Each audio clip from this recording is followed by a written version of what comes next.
Cet hiver-là, alors que la neige recouvrait Helena, ma femme et moi faisions nos valises pour la réunion de Thanksgiving dans le vaste manoir de mes parents à Bosemont lorsque mon téléphone a soudainement vibré. C'était un message d'un numéro inconnu, porteur d'un avertissement brutal, ne rentre pas à la maison cette année. J'ai cru à une farce jusqu'à ce que j'apprenne que Kaz, mon jeune frère, venait d'être libéré de prison et se trouvait chez nos parents. Cet après-midi-là, j'ai décidé de rentrer seul. Alors que mes pneus franchissaient les immenses portes en fer, le manoir se profilait à travers la brume neigeuse, ses lumières dorées projetant une lueur étrange et glaçante. Et quelques minutes plus tard, j'ai été stupéfait de réaliser que l'avertissement n'était pas du tout une blague. Bonjour, je m'appelle Jonas Hay.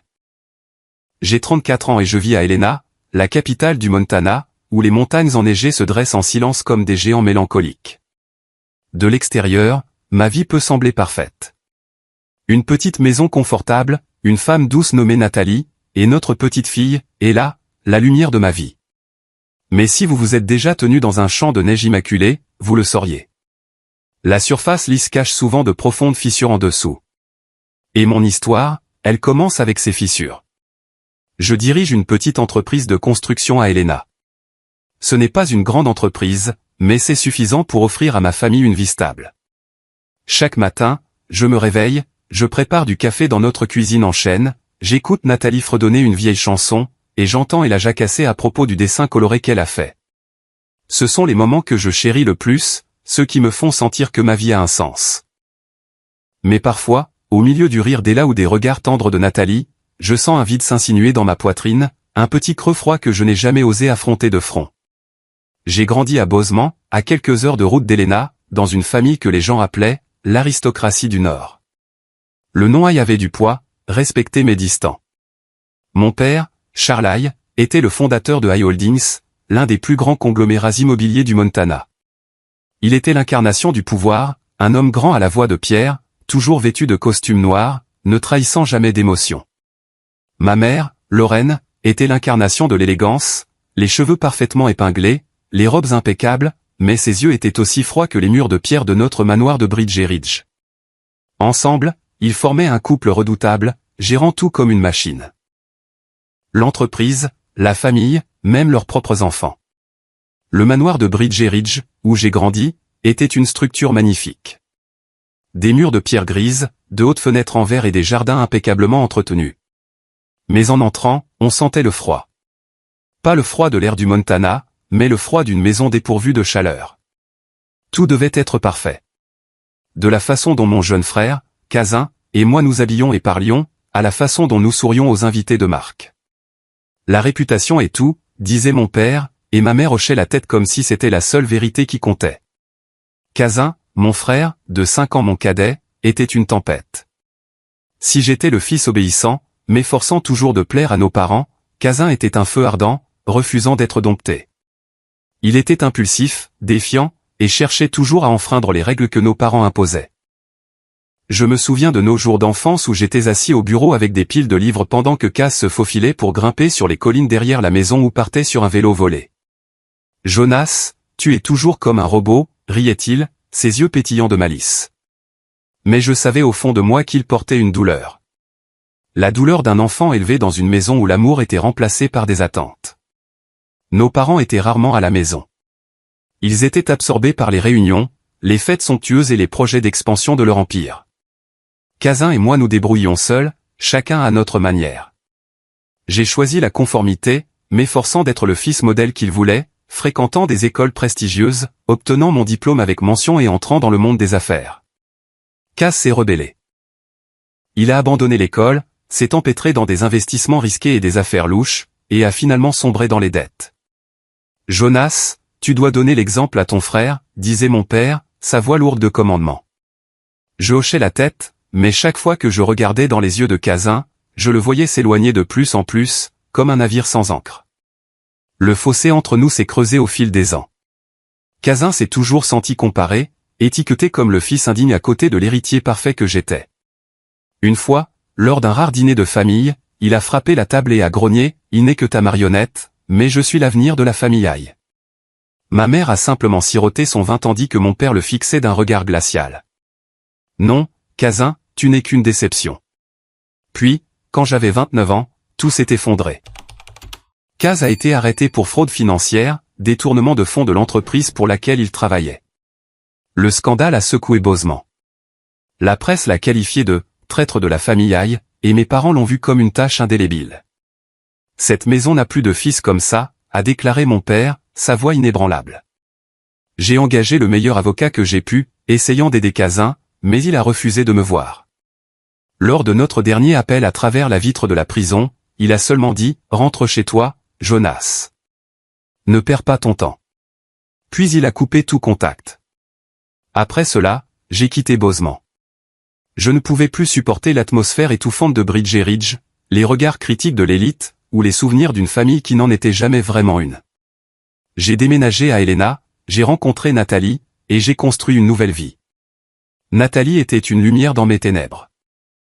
Elle savait toujours comment me faire rire et ne fouinait jamais trop dans mon passé. La naissance d'Isa m'a apporté une joie que je ne pensais jamais mériter. J'ai essayé d'enterrer tout ce qui était lié à la famille Aïe, mais parfois, lors de longues nuits où la neige tombait à l'extérieur de la fenêtre, je rêvais encore de ce manoir. Silencieux, froid, comme une bête endormie. La seule personne dans cette maison qui m'ait jamais apporté de la chaleur était Agnès Porter, la gouvernante de notre famille. Elle s'est occupée de Kazin et de moi depuis notre enfance, essuyant mes larmes lorsque nos parents étaient absents, racontant des histoires à Kazin quand il avait peur du noir. Elle avait une façon de rendre les choses plus légères, que ce soit avec un câlin ou une assiette de biscuits chauds. Parfois, les gens ne sont pas cruels. Ils sont juste trop occupés pour aimer, a-t-elle dit un jour alors que j'avais 15 ans, assis dans la cuisine avec les yeux rouges après que mon père m'eût réprimandé pour ne pas être assez bon. Ces mots me hantent encore aujourd'hui. Maintenant, assis dans notre petite cuisine à Helena, regardant Nathalie préparer le petit déjeuner et Isa griffonner un dessin coloré, je me demande si j'ai vraiment échappé au passé. La neige tombe à nouveau dehors, recouvrant les routes qui mènent à Bosemont. Au fond de moi, je sais qu'une partie de moi est toujours piégée à Bridger Ridge, là où tout a commencé et où je crains que tout ne se termine. Aujourd'hui est un jour ordinaire, mais quelque chose dans l'air est troublant. C'est peut-être parce que Thanksgiving approche. Et comme toujours, mes parents appelleront, insistant pour que je retourne à Bosemont, à ce manoir, pour le dîner de famille. Nathalie est toujours excitée par ses voyages, croyant que la famille est la chose la plus importante. Mais chaque fois que je pense à franchir les portes en fer de Bridger Ridge, ma poitrine se serre. Je ne lui ai pas dit, mais chaque pas vers cette maison est un pas en arrière dans le passé, dans des souvenirs que je veux oublier. Je me lève, tenant mon café maintenant froid, regardant par la fenêtre. La neige tombe plus fort, comme si elle essayait de cacher quelque chose. Nathalie m'entoure la taille de ses bras, chuchotant « Ça va ?» Je souris, hoche la tête, mais à l'intérieur, je sais que je ne vais pas bien. Une tempête arrive, non seulement dehors, mais en moi, et j'ai peur que lorsqu'elle frappera, cette image parfaite ne se brise. Le matin de Thanksgiving à Helena a commencé avec son agitation familière. La neige recouvrait les rues, les toits et notre petit jardin. Nathalie s'affairait dans la cuisine, attachant soigneusement des rubans rouges autour de boîtes cadeaux et arrangeant des plateaux de biscuits parfumés dans des paniers. Isa, notre petite fille, était assise par terre en train de dessiner des flocons de neige scintillants, fredonnant un chant de Noël. Elle a levé les yeux vers moi, rayonnant d'un sourire radieux. J'ai fini mon dessin. Papa, regarde. Je me suis penché, louant son œuvre, mais mon esprit avait dérivé ailleurs, vers un endroit dont je ne voulais pas me souvenir. Bridger Ridge. Le voyage à Bosemont aujourd'hui était inévitable. Mes parents, comme chaque année, avaient appelé des semaines plus tôt, la voix de mon père au téléphone aussi froide que la pierre. Jonas, toute la famille doit être là. C'est la tradition. Je n'ai pas discuté. Je ne l'ai jamais fait. Mais la pensée de franchir les portes en fer de ce manoir me serrait la poitrine comme si quelqu'un m'étouffait. Alors que nous nous préparions à charger la voiture, mon téléphone a vibré. Un message d'un numéro inconnu a clignoté sur l'écran. Ne rentre pas à la maison aujourd'hui. C'est dangereux. Juste quelques mots, d'une brièveté glaçante. Je me suis figé, mes doigts planant sur l'écran, essayant de comprendre. Qui l'a envoyé? Pourquoi? Une farce? Un mauvais numéro? J'ai secoué la tête, me disant que c'était une erreur stupide, et j'ai glissé le téléphone dans ma poche. Mais ces mots, comme un petit couteau, ont entaillé mon esprit, laissant une blessure qui ne voulait pas cesser de saigner. Nous sommes montés dans la voiture, Nathalie à côté de moi vérifiant la liste des cadeaux tandis qu'Isa à l'arrière serrait son dessin de flocons de neige et jacassait à propos des rennes. J'ai allumé la radio pour noyer mes pensées agitées. Mais le signal était intermittent, ne diffusant que des bribes d'un avertissement sur une légère tempête de neige approchant de Bridger Ridge. La neige tombait plus fort dehors, le ciel un lourd drap gris pressant vers le bas. Ce message d'avertissement persistait dans mon esprit malgré mes efforts pour le rejeter. Juste une farce, me suis-je dit, mais mes mains serraient le volant, froides malgré le chauffage de la voiture. J'ai sorti mon téléphone et j'ai essayé de rappeler le numéro. Pas de réponse, juste des bips sans fin. J'ai réessayé, puis encore, mais toujours rien. Le signal était inégal, probablement à cause de la neige ou parce que nous étions au cœur des routes de montagne sinueuses. Nathalie a remarqué mon malaise. Elle a posé doucement une main sur mon bras. « À quoi penses-tu ? Tu as l'air si tendu. » J'ai forcé un sourire, essayant de paraître normal. « Ça va. Ce n'est rien. » Mais au fond de moi, j'avais peur. Ce message portait un poids, une ombre que je ne pouvais pas secouer. À mi-chemin de Bosemont, j'ai réessayé d'appeler. Cette fois, quelqu'un a décroché. Une voix frêle et tremblante est passée. C'était Agnès, la gouvernante de notre famille, la nounou qui nous avait élevés dans la maison de mes parents. Sa voix, autrefois chaude et stable dans mes souvenirs d'enfance, semblait maintenant mince et brisée comme une cloche fêlée. « Jonas, ne viens pas à la maison aujourd'hui. Ton frère Kaz, il est sorti de prison. Il est ici. » Mon cœur s'est arrêté. Kaz, mon frère, sorti de prison, à Bridger Ridge. Les mots d'Agnès arrivaient par fragments, le signal coupant. La maison. C'est tendu. Charles essaie d'agir normalement. Lorraine évite tout le monde. Kaz, il est différent. Froid. J'ai un mauvais pressentiment. Jonas, ne viens pas. Le signal a coupé, l'appel se terminant dans un silence que je ne pouvais pas comprendre. J'ai fixé le téléphone, mon pouls battant dans mes oreilles. Kaz était sorti de prison, aujourd'hui, dans la maison où je me rendais. L'air dans la voiture est devenu épais, glacial, comme si la neige à l'extérieur s'était infiltrée dans mes os. Nathalie m'a regardé, les yeux écarquillés d'inquiétude. « À qui parles-tu ? Que se passe-t-il » Je n'ai pas répondu tout de suite. Ma bouche était sèche, mon esprit un tourbillon. Kazin, mon frère, qui m'avait tourné le dos, à nous tous, était de retour. Et Agnès, la femme stable et imperturbable, avait peur. Cela seul suffisait à me glacer le sang. J'ai garé la voiture sur le côté de la route, les pneus crissant sur la neige fraîche. « Je dois vous emmener, toi et Ella, chez tes parents à Big Sky, » ai-je dit, ma voix plus tendue que je ne le voulais. « J'irai seul à Bridger Ridge. » Le visage de Nathalie a pâli. « Jonas, que se passe-t-il ? Tu me fais peur. » Ella a levé les yeux de son dessin à l'arrière, son petit visage empreint de confusion. J'ai forcé un sourire fragile comme du verre brisé. « C'est bon, ma chérie. Juste un changement de programme. » Mais ce n'était pas bon. Kaz était là. Quelque chose n'allait pas, et je fonçais droit dans cette incertitude. J'ai tourné la voiture vers Big Sky, la route devenant floue sous une épaisse neige. Nathalie n'a pas posé plus de questions, mais son silence était lourd, sa main reposant sur la mienne comme pour me retenir. Je les ai déposés chez ses parents, promettant d'expliquer plus tard. Nathalie m'a serré fort dans ses bras avant que je ne parte. « Fais attention, mon amour », a-t-elle murmuré. J'ai hoché la tête, incapable de parler au-delà de la boule dans ma gorge. J'ai conduit seul jusqu'à Bosemont, le monde se rétrécissant au faisceau de mes phares coupant à travers la neige. L'air dans la voiture était froid malgré le chauffage. Plus je me rapprochais de Bridger Ridge, plus le nœud dans ma poitrine se serrait. La radio a hurlé un autre avertissement de tempête de neige, mais ce n'était rien comparé à la tempête en moi. La voix d'Agnès, sa peur, résonnait dans mes oreilles, plus fort que le vent hurlant à l'extérieur. La route serpentait à travers les montagnes, chaque borne kilométrique comme un compte à rebours. Bridger Ridge se profilait dans mon esprit, ses murs de pierre et ses hautes fenêtres aussi imposants que jamais. Je pouvais le voir, le sentir. Le poids de cette maison me ramenant en arrière. Pas seulement à un lieu, mais à un passé que j'avais essayé d'enterrer. Le visage de Kazin a traversé ma mémoire. Son sourire téméraire, ses yeux défiants, le garçon qu'il était avant que tout ne s'effondre. Qui était-il maintenant? En quoi la prison l'avait-elle transformé? Et pourquoi Agnès, la femme qui nous avait élevés tous les deux, avait-elle si peur? Finalement, les portes en fer de Bridger Ridge ont émergé à travers la brume neigeuse. Elle se dressait, imposante et froide, comme un portail vers un autre monde. J'ai arrêté la voiture, coupé le moteur, mais je ne me suis pas précipité pour sortir. Mes mains s'agrippaient fermement au volant comme si le lâcher me plongerait dans un abîme.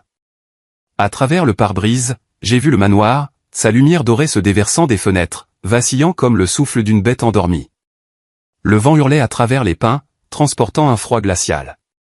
Je me suis penché en arrière sur mon siège, j'ai fermé les yeux, essayant de me calmer, mais les souvenirs ont afflué, vifs et irrépressibles. Je me suis souvenu de nos jours d'enfance, lorsque Kazin et moi n'étions que des garçons insouciants, nous poursuivant sur les collines derrière la maison. Nous construisions des châteaux de neige, nous nous étendions sur l'herbe d'été, regardant les nuages dériver et rêvant d'aventure. Kaz était toujours le chef avec son sourire radieux et ses idées folles. Jonas, un jour, on s'en ira d'ici, avait-il dit, les yeux pétillants. Juste toi et moi, personne d'autre.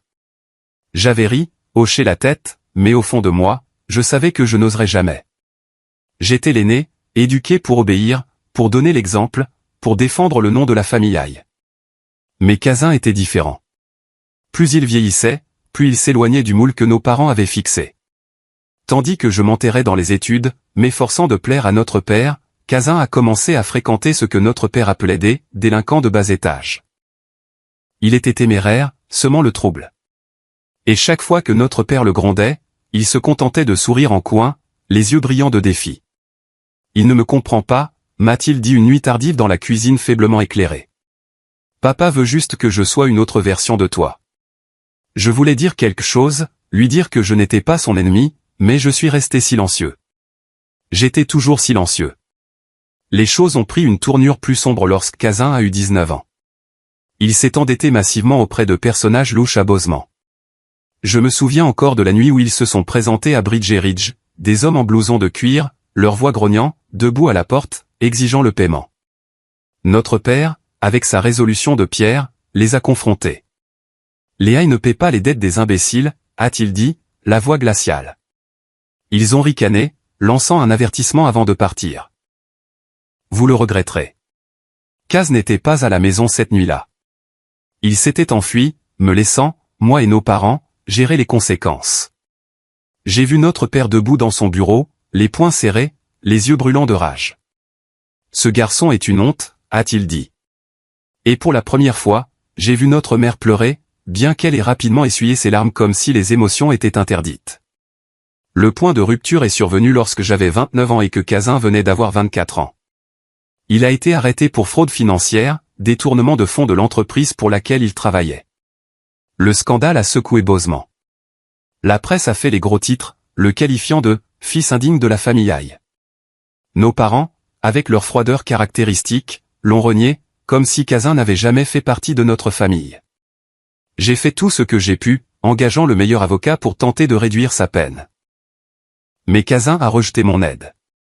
La dernière fois que nous nous sommes rencontrés, à travers l'épaisse vitre de la prison, il m'a regardé avec des yeux ternes et vides et a chuchoté « Rentre chez toi, Jonas. » Ne t'embête pas, puis il s'est détourné, s'éloignant dans le couloir froid, sa silhouette se rétrécissant au loin.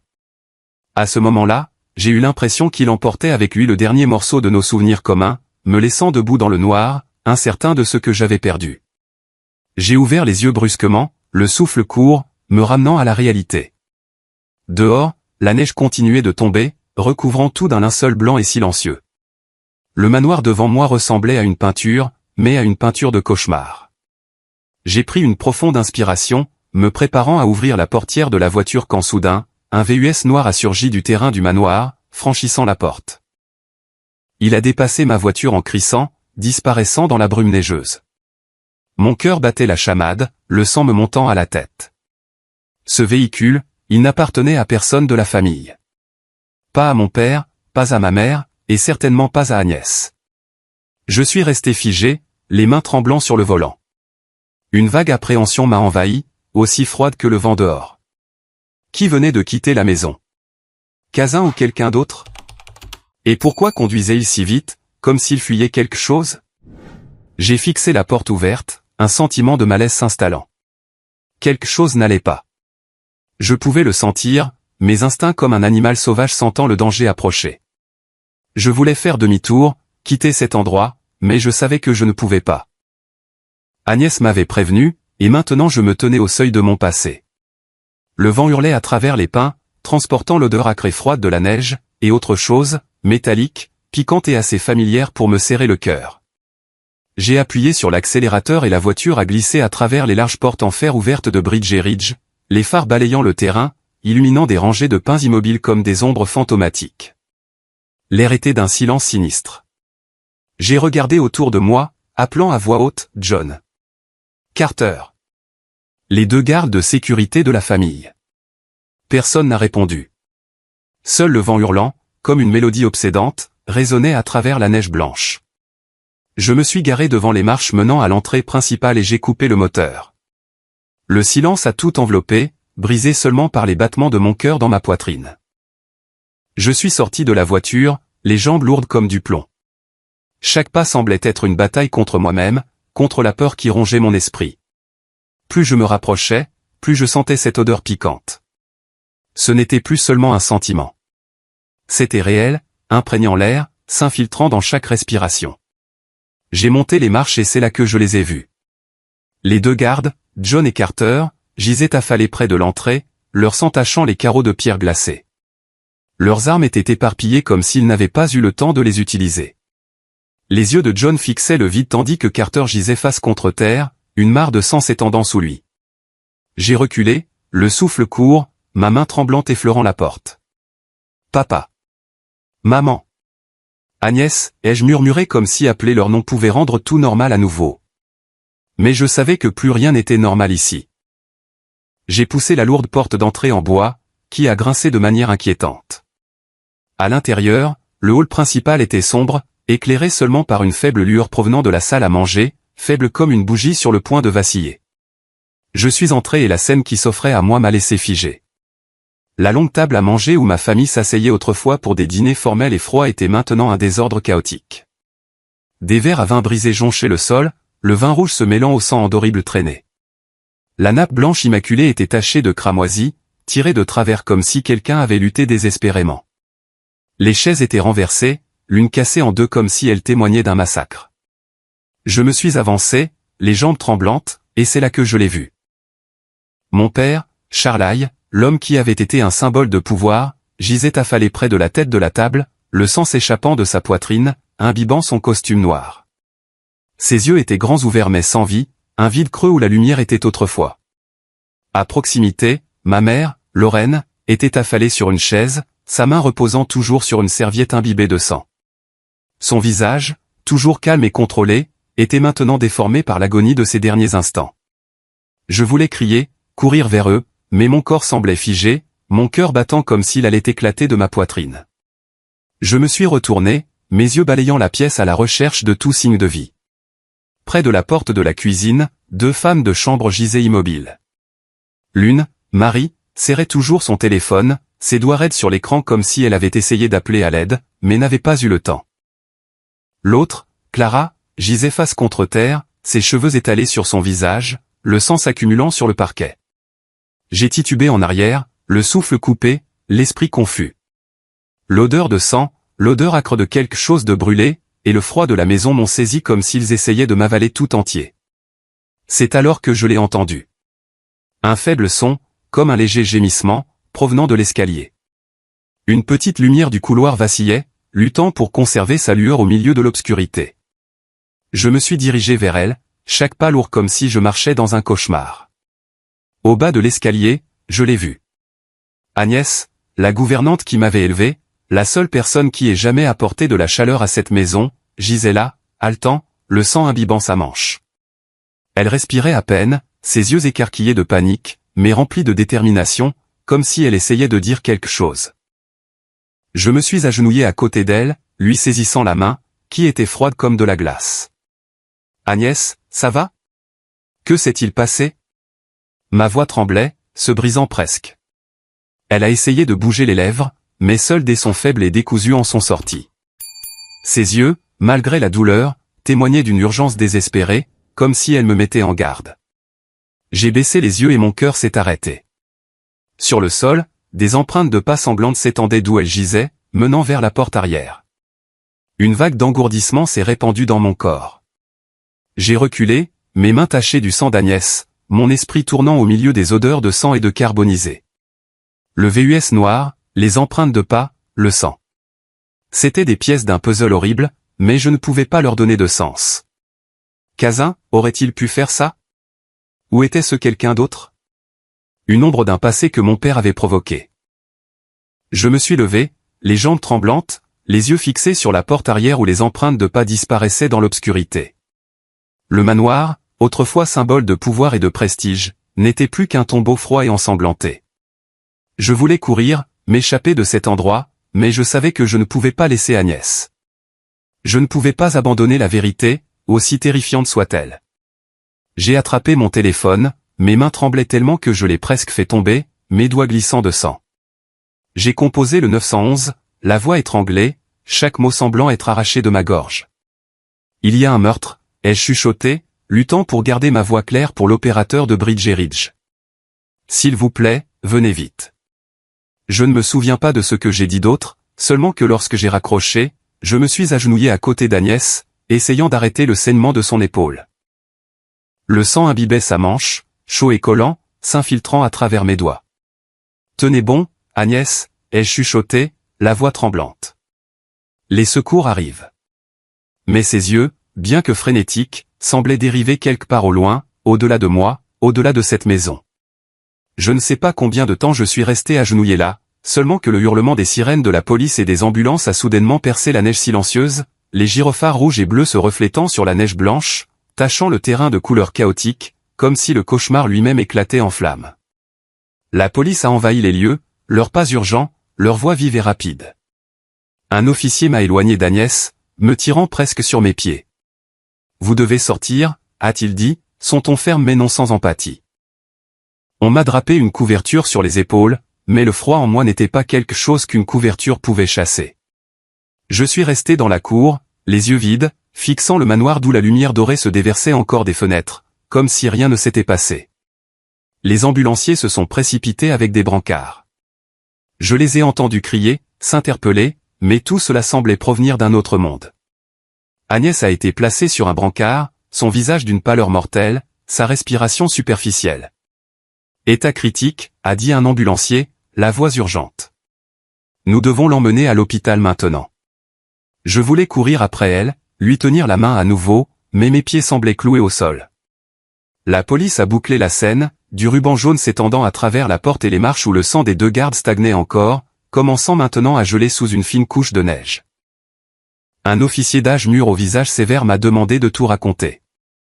Je me suis assis sur un banc dans la cour, la couverture glissant de mes épaules, et j'ai commencé à parler, ma voix décousue, comme quelqu'un décrivant un rêve. Je lui ai parlé de l'étrange texto, de ces mots brefs mais glaçants, ne rentre pas à la maison aujourd'hui. Dangereux. Je lui ai parlé de l'appel d'Agnès, de sa voix tremblante à travers le signal intermittent, me mettant en garde contre Kazin, contre l'atmosphère tendue dans la maison.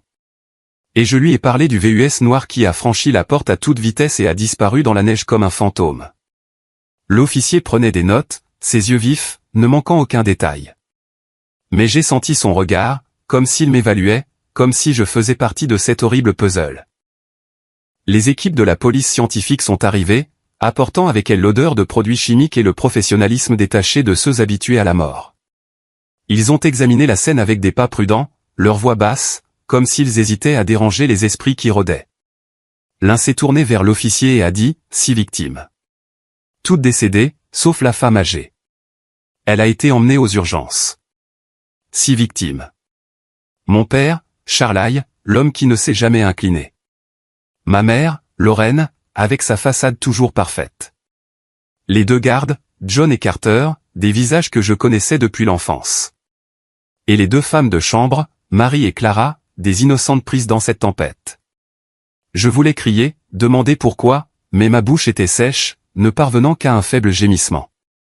La police a commencé à fouiller la scène, et ce qu'ils ont trouvé a arrêté mon cœur. Un jeune officier aux cheveux courts et aux yeux perçants s'est approché, tenant un sac de preuves en plastique. À l'intérieur, un pistolet scintillait sous la lampe de poche et un bracelet en métal, le cadeau que j'avais offert à Kaz pour son 18e anniversaire. Je me suis souvenu de ce jour, de la façon dont il avait ri, l'avait glissé à son poignet et avait dit « Tu sais vraiment comment choisir un cadeau, Jonas ». Maintenant, ce bracelet reposait dans le sac en plastique, maculé de sang, comme une accusation. Ce pistolet, a dit le jeune officier, sa voix égale mais aiguë, a un numéro de série enregistré au nom de Kazai. Nous le vérifierons dans le système. Savez-vous quelque chose à ce sujet? Je me suis figé comme si on m'avait donné un coup de poing dans la poitrine. Kaz. Son nom a frappé comme une lame. Non, ai-je chuchoté, la voix tremblante. Ce ne peut pas être Kaz. Il n'aurait pas pu faire ça. Mais mes mots étaient faibles, comme si j'essayais de me convaincre plus que quiconque. L'officier m'a regardé en silence, mais ses yeux disaient tout. Il ne me croyait pas dehors, la neige continuait de tomber, lentement, recouvrant les traces de pneus du VUS noir. Les traces avaient presque disparu maintenant, comme si elles n'avaient jamais existé. Mon esprit était un tourbillon. Kazin, le bracelet, le pistolet, les empreintes de pas sanglantes. Tout pointait vers lui, mais je ne voulais pas le croire. Je ne pouvais pas supporter de le croire. J'ai pensé à Kaz, le petit frère qui courait autrefois après moi sur les collines, riant si fort que cela résonnait dans le jardin. Il était tombé, avait fait des erreurs, mais un meurtre, tué notre famille. J'ai secoué la tête, des larmes chaudes roulant sur mes joues, gelant dans l'air froid. Ce n'est pas lui, ai-je chuchoté, mais ma voix s'est perdue, emportée par le vent. Chaque preuve criait le contraire, et la dernière parcelle de foi que j'avais, que Kazin, malgré ses défauts, était toujours mon frère, se dissolvait sous la neige. J'ai quitté la cour du manoir en titubant, les jambes lourdes comme du plomb, et je suis monté dans la voiture. La police bouclait encore la scène, leurs gyrophares rouges et bleus clignotant comme des yeux sans âme. J'ai conduit directement à l'hôpital mémorial de Bosemont, l'esprit vide, poussé seulement par le besoin d'être avec Agnès. Elle était la dernière qui restait, la gardienne finale des souvenirs brisés de ma famille. La route vers l'hôpital était recouverte de neige, mais je m'en fichais. Ma tête était vide, remplie seulement de l'image d'Agnès gisant là, le sang imbibant sa manche, ses yeux frénétiques essayant de me dire quelque chose. L'hôpital se profilait à travers la neige, sa froide lumière blanche se déversant de l'entrée principale comme une invitation réticente. Je suis entré, mes vêtements encore tachés du sang d'Agnès, mes mains tremblant alors que je demandais à une infirmière son état. Elle est en chirurgie, a dit une jeune infirmière, sa voix douce mais incapable de masquer la gravité. Elle est dans un état critique. Ses chances ne sont pas élevées. Ces mots ont frappé comme un couteau me coupant la poitrine. J'ai hoché la tête, incapable de parler, et je me suis affalé sur une chaise en plastique froide dans le couloir. Mes yeux étaient cernés, mon esprit confus par les images horribles de Bridget Ridge. Je suis resté assis là, heure après heure, regardant l'horloge murale avancer. Chaque seconde s'étirant en un siècle. Vers l'aube, les portes du bloc opératoire se sont ouvertes. Un médecin, le visage las mais calme, s'est approché. Elle a passé le plus dur, a-t-il dit, sa voix stable mais portant une lueur d'espoir. Mais elle a besoin d'une surveillance intensive. Elle est très faible.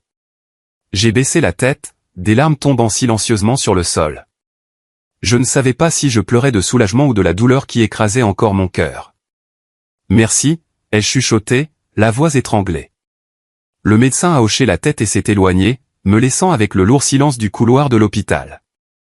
Je suis resté à l'hôpital mémorial de Bosemont toute la journée, où Agnès luttait pour sa vie minute par minute.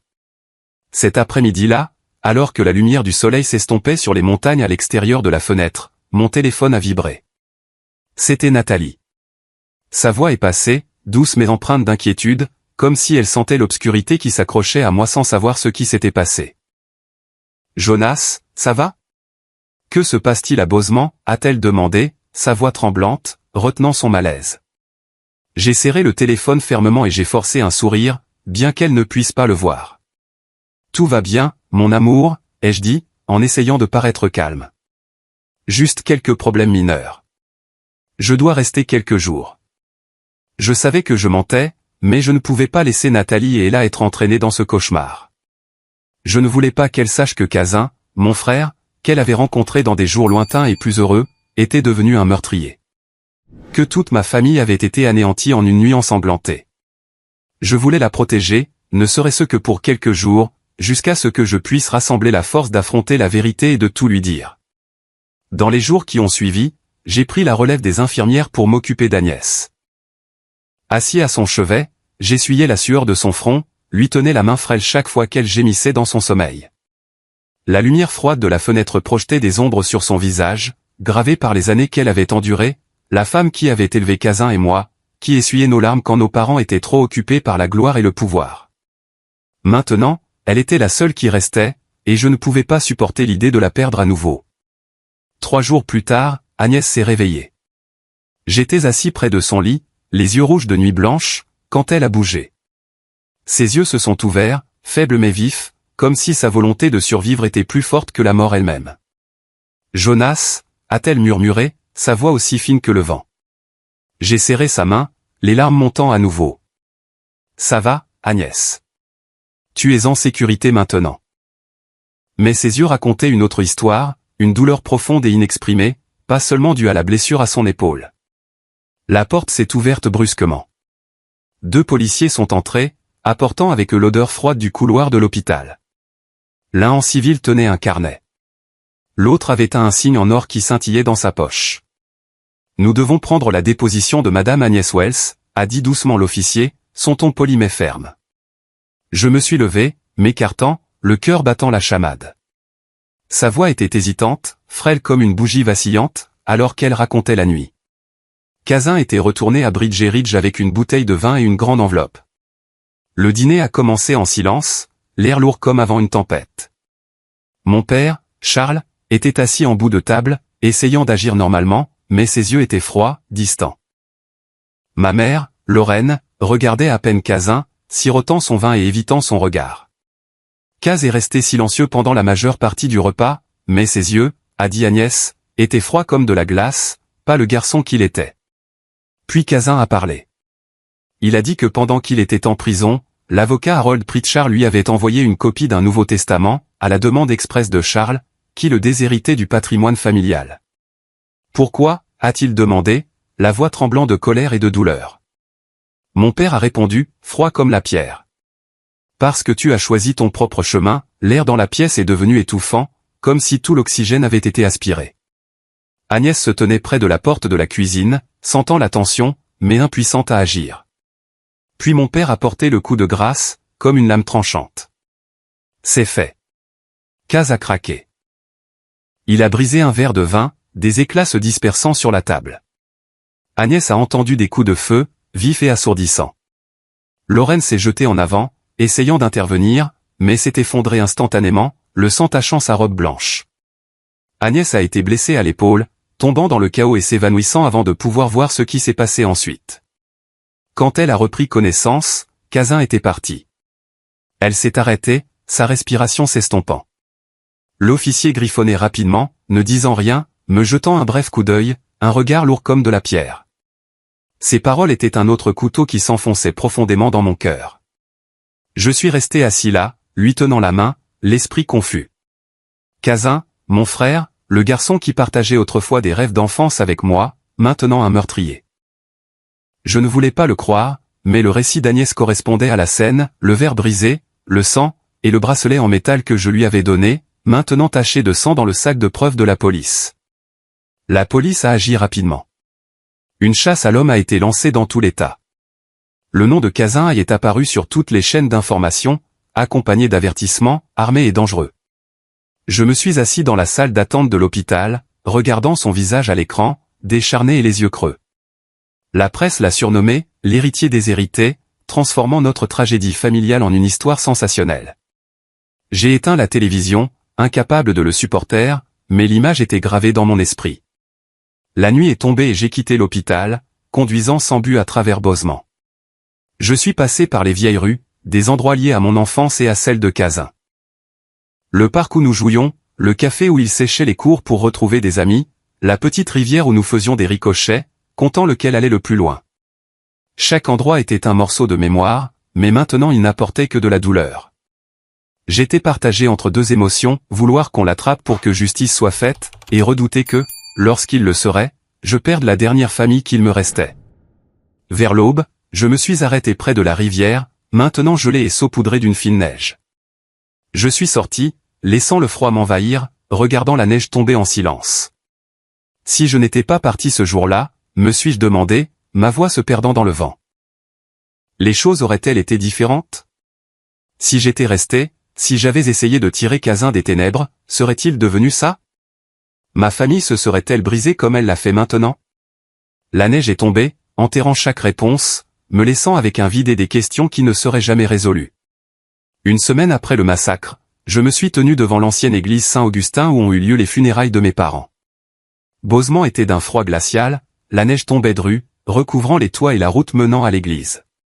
Le vent hurlait à travers les pins, transportant un froid glacial, comme si la nature elle-même pleurait la tragédie de la famille Aïe. Mais en moi, il n'y avait aucune lamentation, seulement un vide engourdissant, comme si toutes mes émotions avaient été drainées cette nuit horrible.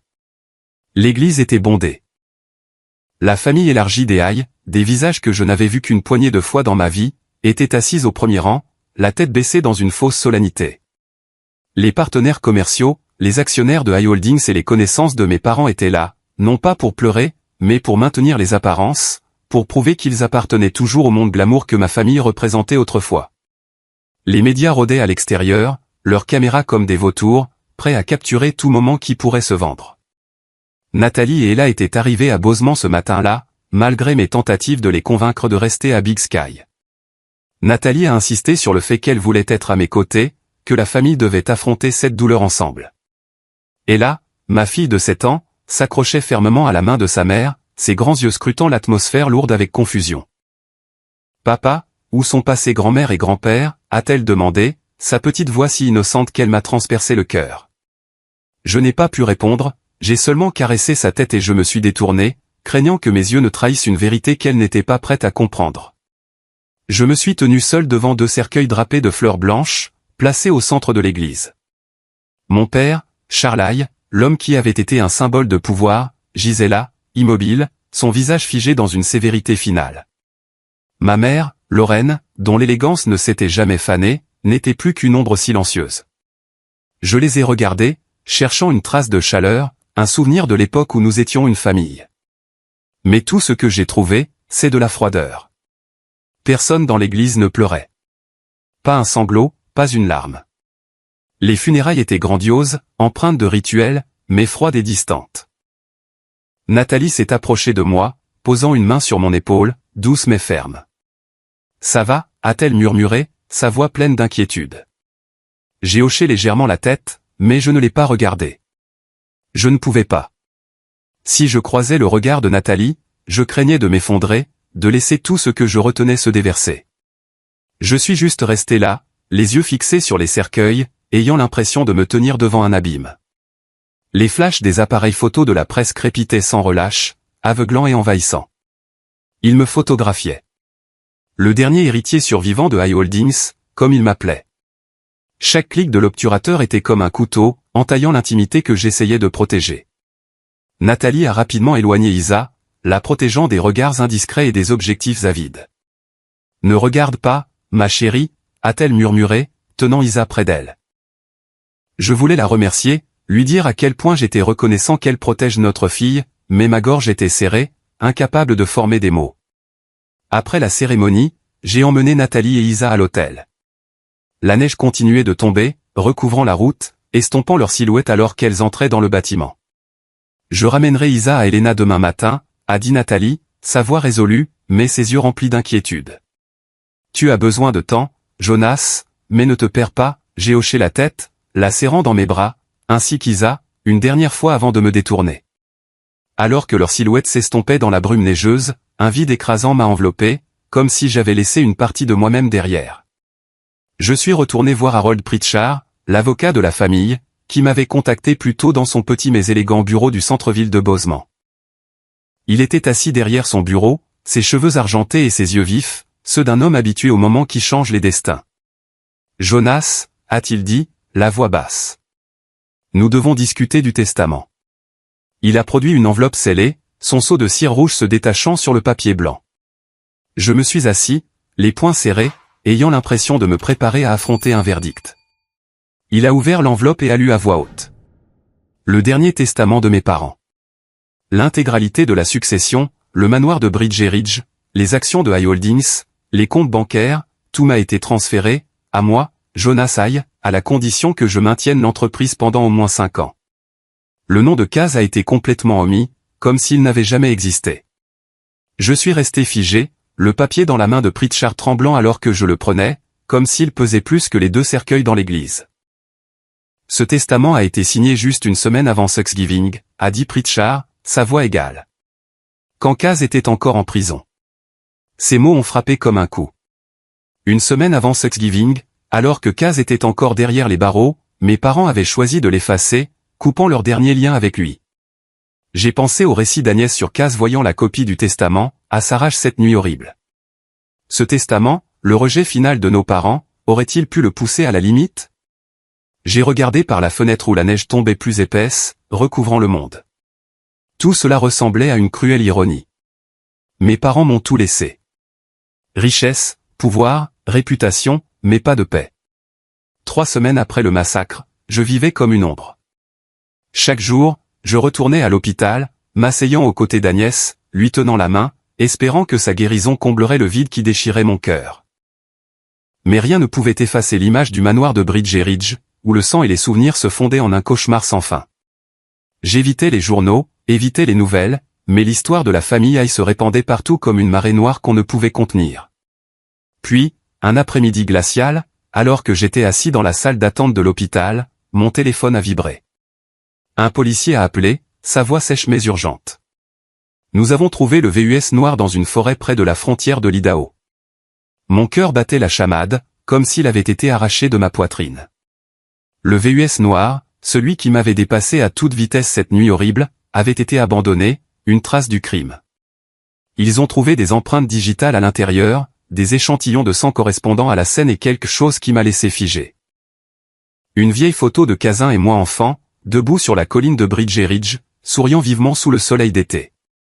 Cette photo, autrefois un souvenir de jours insouciants, reposait maintenant dans un sac de preuves, maculé de poussière et de sang.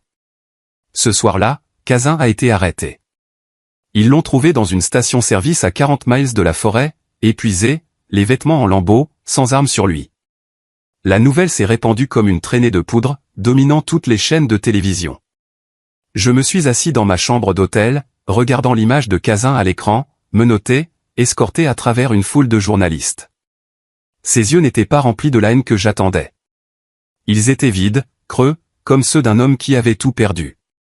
Je me suis étouffé, incapable de respirer, comme si j'étais celui qui était menotté et traîné dans l'obscurité. Le procès a eu lieu 2 mois plus tard, attirant l'attention des médias de tout le Montana. La salle d'audience était bondée, l'air épais de curiosité et de jugement.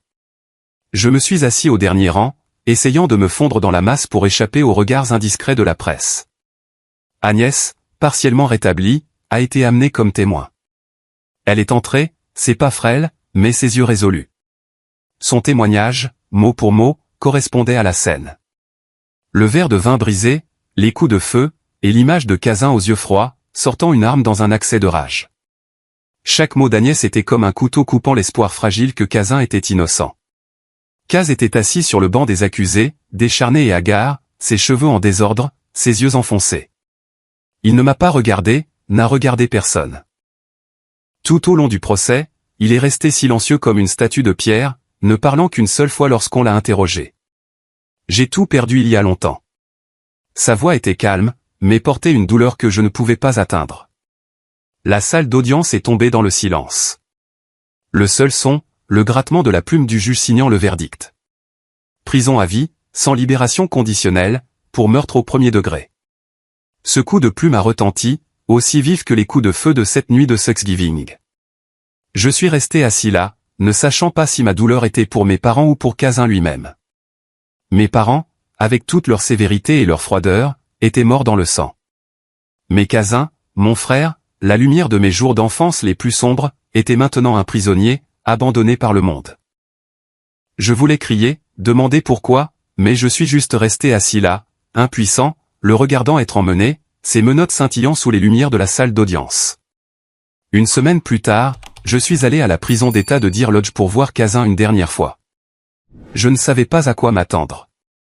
Une explication, des excuses, ou juste un regard de sa part pour savoir qu'il était toujours mon frère. La prison était froide, l'odeur de métal et de béton s'infiltrant dans chaque respiration. Je me suis assis derrière l'épaisse cloison de verre, attendant, mon cœur battant la chamade. Quand Kazin est entré, je l'ai à peine reconnu. Il était émacié, ses cheveux en désordre, mais il y avait un calme étrange dans ses yeux, comme s'il avait accepté son sort. La porte vitrée s'est fermée, et nous nous sommes fait face, séparés par une douleur mais à des mondes de distance. J'ai essayé de trouver des mots, mais ma gorge s'est nouée. Kaz, ai-je commencé, ma voix vacillant. Pourquoi? Il m'a regardé, un léger sourire flottant sur ses lèvres, pas un sourire de défi, mais d'épuisement.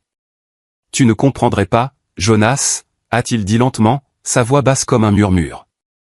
Tout ce qu'ils t'ont laissé. C'est ce qui les a tués. Ces mots étaient une lame, aiguë et froide. Je voulais en savoir plus, comprendre ce qu'il voulait dire, mais il m'a juste regardé, ses yeux troubles, mais contenant quelque chose d'inexprimé. Avant d'être escorté, il s'est retourné, me jetant un dernier regard. Ce n'était pas le regard d'un meurtrier, mais celui d'un homme qui avait tout perdu. Famille, liberté, et lui-même. Je me suis levé, agrippant la table, voulant l'appeler par son nom, mais il était parti, sa silhouette s'estompant derrière la porte de fer. J'ai quitté la prison, la neige tombant à nouveau, douce mais implacable. J'ai jeté un coup d'œil dans le rétroviseur, la prison s'estompant dans la brume blanche, mais les mots de Kazin résonnaient dans mon esprit comme une malédiction que je ne pouvais pas secouer. J'ai conduit sans but, ne sachant pas où j'allais, sachant seulement que je portais une blessure qui ne guérirait jamais. Kazin, mon frère, n'était plus qu'une ombre dans mon passé, et moi, bien que libre, j'étais emprisonné par ma propre douleur. Je suis retourné à Helena, entrant dans la petite maison que Nathalie, Esa et moi appelions autrefois notre foyer. Mais maintenant, elle était silencieuse, comme un petit tombeau au cœur de la ville.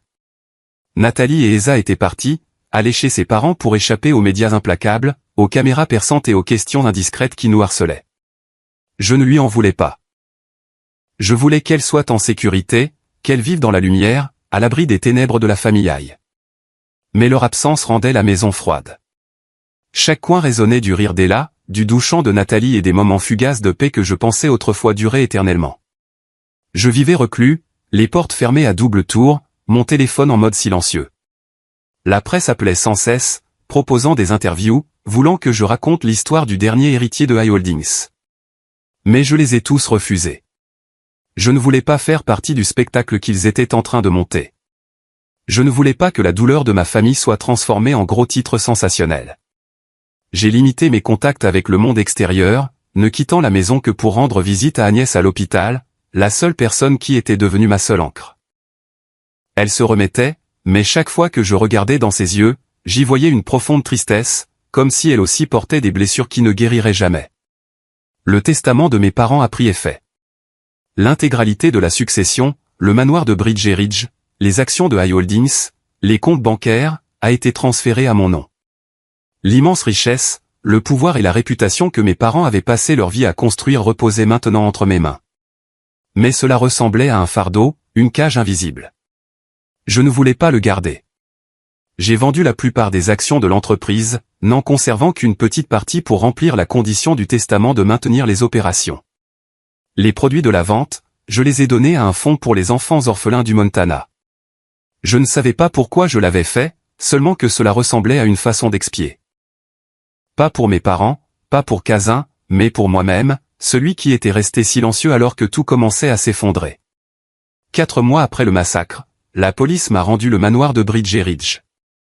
Je me suis tenu devant les portes en fer, fixant les murs de pierre grise et les hautes fenêtres, ayant l'impression d'être face à une bête endormie. Je ne voulais pas y retourner, mais je savais que je le devais. J'ai franchi le seuil, chaque pas lourd, comme si je portais le poids du monde. La maison avait été nettoyée, le sang, les débris et les traces de mort avaient disparu. Mais l'air était encore épais de l'odeur de froid et de mémoire. J'ai traversé la salle à manger, l'épicentre de ce cauchemar. La table était maintenant impeccable, le drap neuf, mais je pouvais encore voir les taches de sang invisibles. Les chaises renversées gravées dans mon esprit. Une légère marque de balle sur le mur, petite mais nette, restée comme une cicatrice qui ne s'effacerait jamais. Je suis entré dans le bureau de mon père, où il s'asseyait autrefois avec son regard froid et sa voix autoritaire. Rien n'avait changé. Le bureau en chêne, les bibliothèques imposantes, la faible odeur de tabac. Sur le bureau, j'ai trouvé une photo encadrée face contre terre, son verre fissuré d'une longue ligne irrégulière. Je l'ai ramassée, j'ai essuyé la poussière, et mon cœur s'est serré. C'était une photo de notre famille quand Kazin et moi étions jeunes, nous tenant la main sur la colline de Bridger Ridge, souriant vivement sous le soleil d'été. Le verre fissuré estompait les visages de mes parents, mais Kazin et moi restions clairs, comme si le temps ne pouvait pas nous toucher. J'ai reposé le cadre sur le bureau, sans rien dire, écoutant seulement le vent qui chuchotait à travers la fenêtre, son silence me glaçant. Jour après jour, j'ai nettoyé le manoir, non pas pour effacer le passé, mais pour l'accepter. J'ai tout laissé tel quel. Les peintures sur les murs, les meubles, même le cadre photo fissuré. Je ne voulais pas oublier, car oublier signifierait nier ce qui s'est passé. Nier Kazin, mes parents, et même moi-même. Pendant les longues nuits, je me suis assis dans le bureau de mon père, lisant ses vieux journaux. Ses mots étaient résolus, débordants d'ambition. Mais entre les lignes, j'ai trouvé des vides. Des moments où il n'a jamais parlé d'amour, de famille, des choses que Kazin et moi avions désirées. J'ai réalisé que notre famille ne s'est pas effondrée à cause d'une nuit horrible, mais à cause des distances que nous n'avons jamais comblées. Un matin, je me suis tenu sur le porche du manoir, regardant la neige tomber sur le jardin. Le vent était froid, mais pour la première fois depuis des années, je n'ai ressenti aucune peur. J'ai regardé le flocon de neige, doux et silencieux, et un calme étrange m'a envahi. Bridger Ridge, avec tous ses souvenirs douloureux, n'était plus un monstre. C'était juste une maison où j'ai grandi, où j'ai aimé, et où j'ai tout perdu. Je n'avais plus peur d'affronter le passé parce que je savais, aussi douloureux soit-il, qu'il avait façonné qui je suis aujourd'hui. Le temps a passé et je suis retourné à Helena, où les routes enneigées et les montagnes silencieuses semblaient comprendre mon cœur. Notre petite maison était de nouveau remplie du rire d'Ella et du doux fredonnement de Nathalie. Elles étaient revenues, apportant avec elles la lumière que je pensais avoir perdue. Chaque matin, je me réveillais, je préparais du café dans notre cuisine en chêne, j'écoutais Ella parler de ses nouveaux dessins, et je sentais la chaleur de la main de Nathalie toucher doucement mon épaule. « Ça va, Jonas ?» demandait-elle, ses yeux tendres mais perspicaces, comme si elle pouvait voir les cicatrices invisibles dans mon âme. Je ne leur en voulais pas pour les mois de séparation, je savais qu'elles avaient besoin de temps pour guérir, pour retrouver les jours paisibles que la tragédie de la famille leur avait volés. Mais maintenant, alors qu'Ella courait dans la cour en chassant les flocons de neige, ou quand Nathalie s'asseyait avec moi tard dans la nuit, me tenant tranquillement la main, je trouvais de la joie dans ces petits moments. C'était comme de minuscules bougies, suffisantes pour dissiper l'obscurité laissée par le passé. Bien que la douleur persiste, un pouls silencieux dans ma poitrine, j'ai appris à vivre avec, la laissant se mêler à l'amour et à la compassion de ma femme et de ma fille. Elles étaient mon ancre, la raison pour laquelle je continuais d'avancer malgré le froid persistant de Bridger Ridge. Je rendais régulièrement visite à Agnès à la maison de retraite où elle se remettait jour après jour. Elle était plus faible maintenant, ses cheveux blancs argentés, sa voix frêle, mais ses yeux brillaient toujours de la résilience que j'avais toujours admirée. Je lui apportais des fleurs fraîches ou une assiette des biscuits qu'elle cuisinait pour Kazin et moi quand nous étions enfants. « Tu es toujours mon garçon, Jonas », disait-elle, un léger sourire sur ses lèvres. Je lui tenais la main, sentant la chaleur fragile de ses doigts fins, et je réalisais qu'elle était la dernière famille qu'il me restait, non pas par le sang, mais par l'amour qu'elle m'avait donné pendant toutes ces années. Le manoir de Bridger Ridge, je l'ai gardé comme un mémorial. Je n'y ai pas vécu. Je ne pouvais pas y vivre. Mais je ne l'ai pas vendu non plus. Il se dressait silencieusement sur la colline, ses murs de pierre grise et ses hautes fenêtres, un témoignage du passé. Je l'ai laissé là, un rappel que ce qui s'est passé ne peut pas être effacé. Mais cela ne peut pas non plus me définir. J'ai commencé à regarder en arrière sur la tragédie de ma famille, non pas avec ressentiment ou douleur, mais avec une nouvelle compréhension. Cela n'a pas commencé avec le crime de Kazin, ni avec cette nuit de Thanksgiving. Cela a commencé avec des silences, avec les moments où nous ne parlions pas, n'écoutions pas, ne comprenions pas. Mes parents, avec toute leur gloire et leur pouvoir, ont bâti un empire, mais ont oublié de construire une famille. Kaz, avec sa rébellion et sa douleur, a essayé de crier pour que quelqu'un l'entende, mais aucun de nous ne s'est arrêté pour l'écouter. Et moi, le grand frère silencieux, j'ai laissé ces distances grandir jusqu'à ce qu'elles nous consument tous. J'ai réalisé que la gloire et la richesse ne pouvaient pas sauver une famille qui avait perdu l'amour. iHoldings, avec toute sa grandeur, n'était qu'une coquille vide, incapable de combler les vides dans nos cœurs.